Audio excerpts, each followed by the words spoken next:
Everyone, good afternoon Spain. Good morning pa lang kasi 11 pa lang. Ano oras na? Good morning pa lang pala. Magte-12. So, mamaya pang mag-12. 30 minutes pa mag-12. Good afternoon. So, ayan. Kasi trip kong kumain ng sutanghon gisado.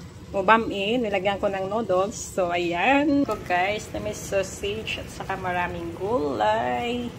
Ayan, ang sarap. Marami siyang gulay nilagay ko. Nilagyan ko siya ng parang pichay na mahaba para may gulay. Ayan, sausage. Masarap yung sausage. Dried sausage lang nilagay ko.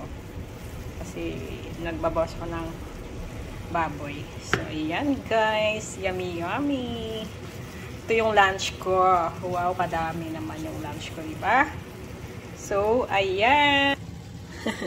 Thank you for watching.